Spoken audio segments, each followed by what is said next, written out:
আজকে দেখাবো মায়ের তৈরি আরো একটি মিষ্টির রেসিপি, যাতে লাগবে না কোনো ছানা বা পনির, আর তৈরি করার পদ্ধতি খুব সহজ। চলো দেখে নিই কি করে করবে।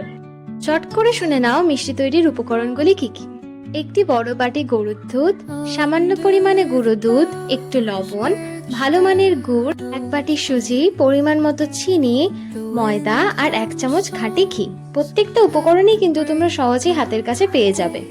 এখানে বলে রাখা ভালো, গুড়ের স্বাদের উপর কিন্তু মিষ্টির স্বাদ অনেকটা নির্ভর করবে, তাই চেষ্টা করবে একটু ভালো মানের গুড়ের ব্যবস্থা করার। প্রত্যেকটা উপকরণকে তোমরা শুনেই নিলে, তাহলে চলো এবার মিষ্টি তৈরির পদ্ধতি শুরু করা যাক।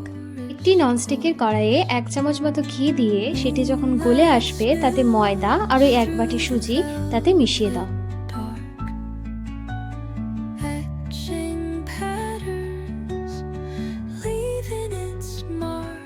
ময়দা আর সুজির মিশ্রণে যাতে কোনো রকম দলা বা লাম্পস না থাকে, তার জন্য একটু সময় নিয়ে দুটোকে ভালোভাবে নেড়ে মিশিয়ে নিতে হবে।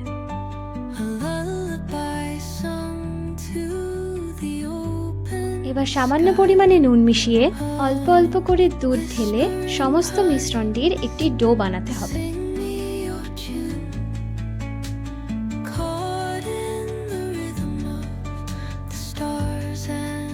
সমস্ত বাটির দুধ একবারেই কড়াইয়ে ঢেলে নেওয়া যাবে না, তাতে ডোয়ের টেক্সচার খুবই আনইভেন হবে, অর্থাৎ কোথাও কোথাও দলা বেঁধে থাকবে।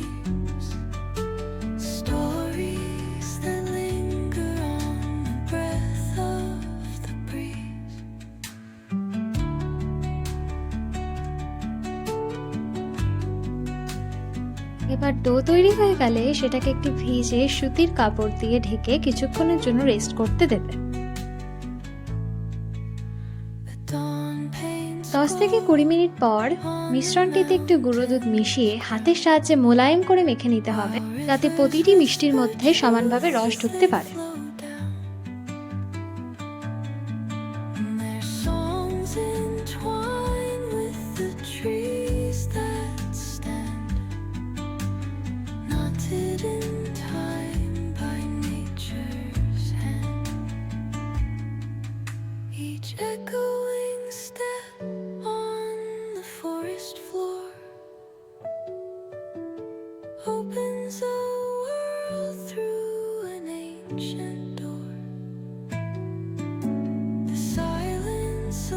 শেষবারের মতো মিশ্রণটি মাখা হয়ে গেলে তাতে একটু ঘি লাগিয়ে আবার কিছুক্ষণের জন্য ভিজে কাপড় দিয়ে মুড়ে রাখতে হবে।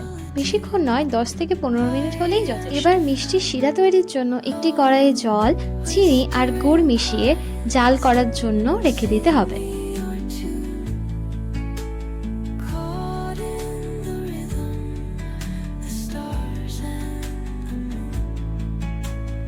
গুড় চিনির মিশ্রণ যখন এভাবে দেখবে একটু গাঢ় হয়ে এসেছে, তখন বুঝবে মিষ্টি শিরা একদম তৈরি।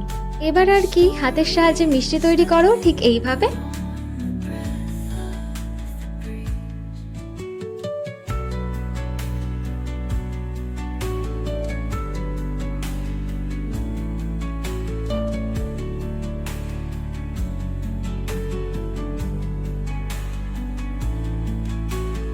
এরকম এক থালা যখন মিষ্টি তৈরি হয়ে যাবে, তখন এক এক করে শিরাতে সেগুলো ছেড়ে দিয়ে কিছুক্ষণের জন্য জাল দিয়ে নিতে হবে, যাতে মিষ্টিগুলোর মধ্যে সম্পূর্ণভাবে রস ঢুকতে পারে।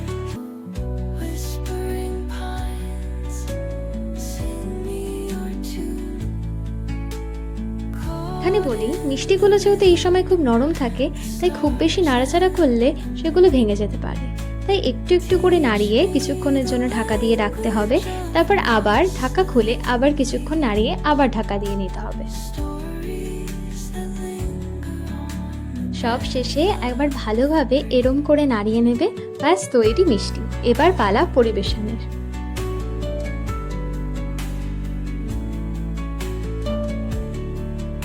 এবার মিষ্টি খাও গরম গরম কিংবা কিছুক্ষণ রেখে, প্রতিবারেই লাগবে অসাধারণ। তোমরা সকলেই একবার এটি বাড়িতে করে দেখো এবং জানিও কেমন হয়েছিল।